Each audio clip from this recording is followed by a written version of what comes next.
আসসালামু আলাইকুম ওয়া রাহমাতুল্লাহি ওয়া বারাকাতুহু। আমন্ত্রণ সবাইকে বিআরএস টাইমস নিবেদিত যে পথে আলো। এই অনুষ্ঠানে আমরা রমাদান কেন্দ্রিক মাসআলা মাসাইল নিয়ে কথা বলি। আপনাদের সাথে আছে আপনাদের দ্বীনি ভাই মুফতি গাজী সানাউল্লাহ রহমানী। অনেক অনেক প্রশ্ন আপনাদের ভালো লাগছে যে বিআরএস টাইমস এই চ্যানেলটিকে আপনারা নিজেদের মনে করেছেন, আপনাদের কথাগুলি জানতে চাচ্ছেন। দ্বীন এবং ইসলামের নানা প্রসঙ্গ নিয়ে আমি আপনাদের সাথে থাকবো সবসময়, সেটা আশা করি ইনশাআল্লাহ তাআলা। একটি চমৎকার এবং খুবই গুরুত্বপূর্ণ প্রশ্নের উত্তর দিয়ে আজকে আলোচনাটি শুরু করতে চাই। প্রশ্ন করেছেন, শিরক এবং বিদআতকারীকে আল্লাহ তাআলা কিয়ামতের দিন কেমন শাস্তি দিবেন? শিরক এবং বিদআত হতে বাঁচার উপায় কি? ভয়ঙ্কর প্রশ্ন। জীবন ধ্বংস হয়ে যাবে, ক্ষমা করবেন? কারো ক্যান্সার হয়েছে, ক্যান্সারের চিকিৎসা আছে। অনেক বড় কোনো রোগ, চিকিৎসা আছে। কিন্তু মনে রাখবেন, শিরক যে ব্যক্তি করবে এই ব্যক্তির কোন চিকিৎসা নেই তওবা ছাড়া। আল্লাহ তাআলা কোরআনে বলেছেন, বিসমিল্লাহির রহমানির রহিম, ইন্নাল্লাহা লা ইয়াগফিরু আন ইউশরাকা বিহি ওয়া ইয়াগফিরু মা দুনা যালিকা লিমান ইয়াশা। যে ব্যক্তি শিরক করবে আল্লাহ তাআলা তাকে ক্ষমা করবেন না, কখনোই না, কোনোভাবেই নয়। ইন্নাল্লাহা লা ইয়াগফিরু আন ইউশরাকা বিহি ওয়া ইয়াগফিরু মা দুনা যালিকা লিমান ইয়াশা।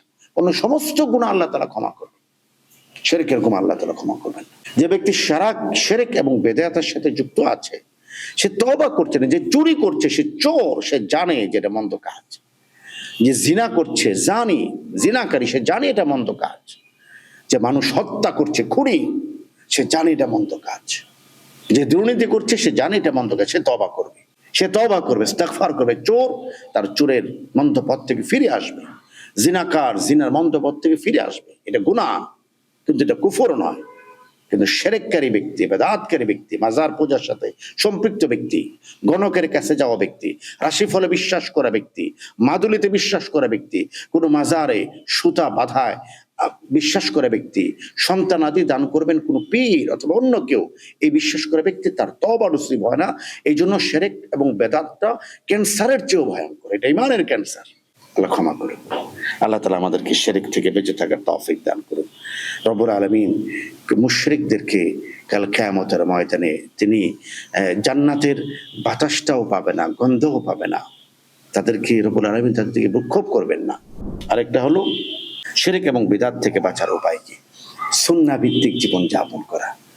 সুন্নাহ ভিত্তিক জীবন যাপন করা। আমি যখন আমার জীবনটা সুন্নাহ ভিত্তিক হবে, তখন আমি আমার জীবনে শিরক থেকে বেঁচে থাকবো। কোনটা বেদাত কোনটা সুন্নাহ এটা বুঝতে হবে, কোনটা দিন কোনটা দিন নয় এটা বুঝতে হবে, কোনটা মসজিদ কোনটা মাজার পার্থক্য বুঝতে হবে, কোনটা দিন কোনটা বদ্দিন বুঝতে হবে, কোনটা ঈমান কোনটা বেদাত বুঝতে হবে। এজন্য ইলম লাগবে, এজন্য জ্ঞান লাগবে। উলামায়ে কেরামের সাথে সম্পর্ক রাখলে, আলেম ওলামাদের সাথে সম্পর্ক রাখলে, সুন্নাহ ভিত্তিক জীবন যাপন করলে আপনি শিরক এবং বিদআত থেকে বেঁচে থাকতে পারবেন ইনশাআল্লাহু তাআলা। চলে যাচ্ছি পরের প্রশ্নে। মসজিদে মহিলাদের নামাজ আদায়ের বিধান কি? মহিলাদের জন্য জুমার সালাত আদায় করা কি জরুরি? বিস্তারিত জানতে চাই। এই প্রশ্নটাতে আমার কিছু লোকজন আমার ভক্ত হবেন, আবার কিছু পুরনো ভক্ত ছুটে যাবে। একটু জটিল প্রশ্ন। মহিলাদের মসজিদে গিয়ে নামাজ পড়ার বিধান হলো মুবাহ, জায়েজ, লাইসা আফসাল, উত্তম নয়। আমি আবার বাক্যটা রিপিট করি, আপনাদের বুঝতে সুবিধা হবে।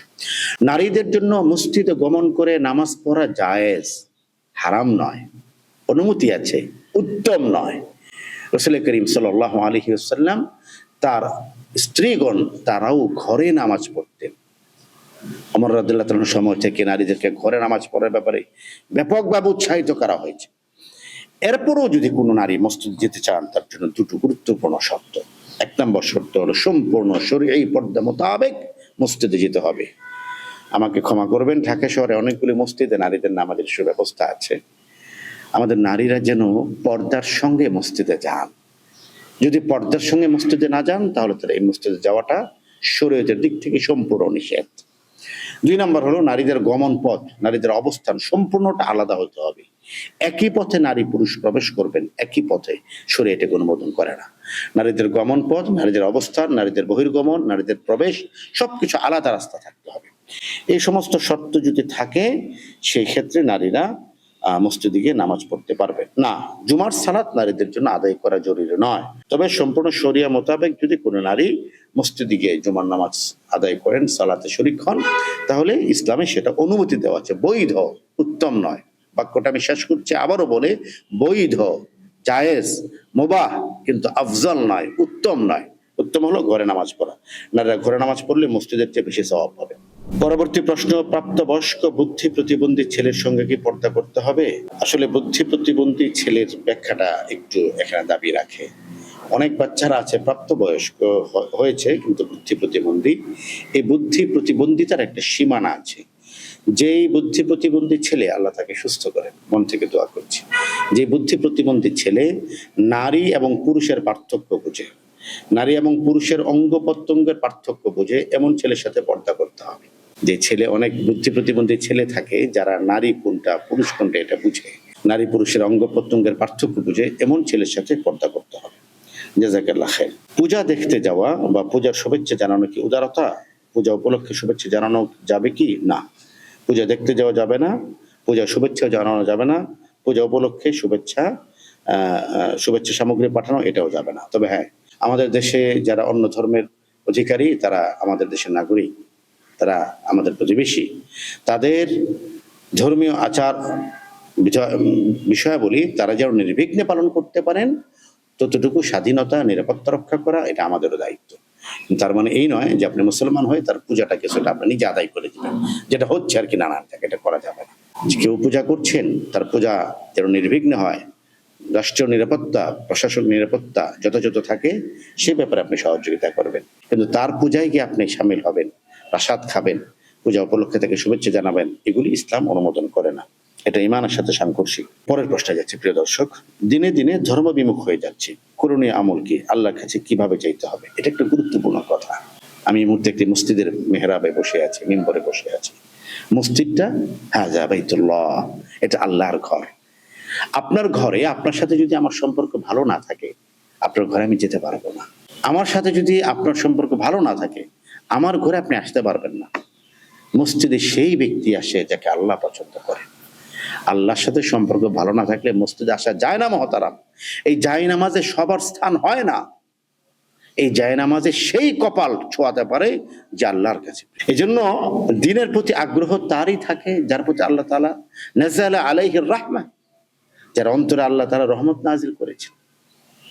আর যে ব্যক্তির অন্তরে আল্লাহ তাআলার গজব, রাগ, অভিসম্পাত, ও তো মসজিদে আসবে না, দ্বীনের কাছেই থাকবে না। আল্লাহ কত চমৎকার করে সূরা হাশরে বলেছেন, বিসমিল্লাহির রহমানির রহিম, ওয়ালা তাকুনু কাল্লাযীনা নাসুল্লাহ, ওই সমস্ত মানুষদের মতো হইও না যারা আল্লাহকে ভুলে গিয়েছে। নাসুল্লাহ ফানসাহুম আনফুসাহুম, জেনে রেখো তারা আসলে আল্লাহকে ভুলেনি, ওরা নিজেদেরকে ভুলে গেছে। এজন্য দিন থেকে কেউ সরে যাওয়া মানে পথ থেকে সরে যাওয়া, দিন থেকে সরে যাওয়া মানে দিনের রাস্তা থেকে সরে যাওয়া, দিন থেকে সরে যাওয়া মানে বরকতের, সাফল্যের, সফলতার পথ থেকে বিচ্যুত হওয়া, পেরেশান হয়ে যাওয়ার কথা। এজন্য দিন থেকে যদি মনে হয় যে আমি দিন দিনে দূরে চলে যাচ্ছে, ইস্তিগফার পড়ি, ইস্তিগফার পড়ি। নফস শয়তান আমাকে চাবে, আমাকে মসজিদ থেকে দূরে রাখতে, আমি আমার মনকে বেঁধে মসজিদে নিয়ে আসবো, জায়নামাজে নিয়ে আসবো, নামাজে নিয়ে আসবো, দোয়ার মধ্যে শামিল করে দেবো, ইস্তিগফারের মধ্যে শামিল করে দেব। তখন দেখবো যে আমার মন পরিষ্কার হয়ে গেছে, তখন আমার মন দিন টানছে। মানুষের সাথে সম্পর্ক করার জন্য কত কিছু করি, কত কৌশল অবলম্বন করি, আল্লাহর সাথে সম্পর্ক রক্ষার জন্য কিন্তু মসজিদে আসি না, আসার অভ্যাস করি না। কোরআন তেলাওয়াত করি, ইস্তিগফার করি, ইনশাআল্লাহ আমলগুলি করলে আমরা দিনের মধ্যে আবারও দিনের অনুভব আমরা খুঁজতে পারবো। রাসূল করিম সাল্লাল্লাহু আলাইহি ওয়াসাল্লাম তার হাদিসের মধ্যে বলেছেন, রাদিতু বিল্লাহি রাব্বা ওয়া বিল ইসলামি দীনা ওয়া বি মুহাম্মাদিন সাল্লাল্লাহু আলাইহি ওয়াসাল্লাম নাবিয়্যা ওয়া রাসূলা। আরেকটা হাদিসে এসেছে, রাসূল বলেছেন, যাকা তাআমুল ঈমান, যাকা যাওক, টেস্ট, স্বাদ, তাআমুল ঈমান, ওই ব্যক্তি মানের স্বাদ পেয়েছে কে? মান রাদিয়া বিল্লাহি রাব্বা ওয়া বিল ইসলামি দীনা ওয়া বি মুহাম্মাদিন সাল্লাল্লাহু আলাইহি ওয়াসাল্লাম নাবিয়্যা ওয়া রাসূলা, যে আল্লাহকে রব হিসেবে পেয়ে খুশি হয়েছে, রাসূলকে নবী হিসেবে পেয়ে খুশি হয়েছে এবং ইসলামকে ধর্ম হিসেবে পেয়ে খুশি হয়েছে। যাকা তাআমুল ঈমান, সেই ঈমানের স্বাদ পেয়েছে। আমি আপনি ঈমানের স্বাদ পাচ্ছি না, কেন পাচ্ছি না? আল্লাহর মারিফত আমার জানা নাই, নবীর মুহাব্বত আমার অন্তরে নাই, ইসলামের ভালোবাসা আমার হৃদয়কে স্পর্শ করছে না, দ্বীনের প্রতি আমি মুহাব্বত লালন করছি না। ইস্তিগফার পড়ব, জিকির করব, আল্লাহকে ডাকবো, দ্বীনের মুহাব্বত খুঁজে পাবো ইনশাআল্লাহ তাআলা। এই পর্বের সর্বশেষ প্রশ্নটা একটু জটিল। পাগলা মসজিদের দান বক্সে কোটি কোটি টাকা কেন দান করা হয়? মানত বা ইচ্ছে পূরণের উদ্দেশ্যে এ ধরনের কোনো দান শরীয়ত সম্মত কিনা। ভাই, পাগলা মসজিদের খতিব সাহেব আমার খুব ক্লোজ মানুষ, তো ওই মসজিদে কেন টাকা দান করে এটা খতিব সাহেব বলতে পারবেন। খতিব সাহেব হুজুর বলতে পারবেন যে পাগলা মসজিদে কেন দান করে। তবে হ্যাঁ, আল্লাহর ঘর মসজিদে কেউ টাকা দান করলে এটা নিয়ে আপত্তির কিছু নেই। আমাকে ক্ষমা করবেন, এই আলোচনাটি যারা দেখছেন, হাইকোর্টের মাজারে কোটি কোটি টাকা দান করা হচ্ছে, এটা নিয়ে তো কেউ প্রশ্ন করে না। আজমিরে কোটি কোটি টাকা দান করছে, এটা নিয়ে তো কেউ প্রশ্ন করে না। পাগলা মসজিদ দিয়ে প্রশ্ন কেন? হাইকোর্টের মাজারে যতগুলো টাকা দেওয়া হচ্ছে প্রত্যেকটা টাকা বেদা। কোনো মাজারে টাকা দান করলে গুনাহ হবে, মসজিদে টাকা দান করলে সওয়াব হবে। পাগলা মসজিদে যদি 100 কোটি টাকাও কেউ দেয়, 100 কোটি টাকার সওয়াব হবে। মসজিদে টাকা দিলে কোনো আপত্তি নেই, মাজারে টাকা দিলে আপত্তি, এটা ইসলামের বিধান। মাজারে নিয়ে আমরা কোনো প্রশ্ন দেখি না, পাগলা মসজিদে টাকা কেন দিলে ওটা নিয়ে এত প্রশ্ন। আল্লাহ তাআলা আমাদেরকে ঈমানের সাথে দ্বীনকে ধারণ করার তৌফিক দান করুন। প্রিয় দর্শক, আজ এ পর্যন্ত। ইনশাআল্লাহ তাআলা আগামী পর্বে আবার কথা হবে। আসসালামু আলাইকুম ওয়া রাহমাতুল্লাহি ওয়া বারাকাতুহু।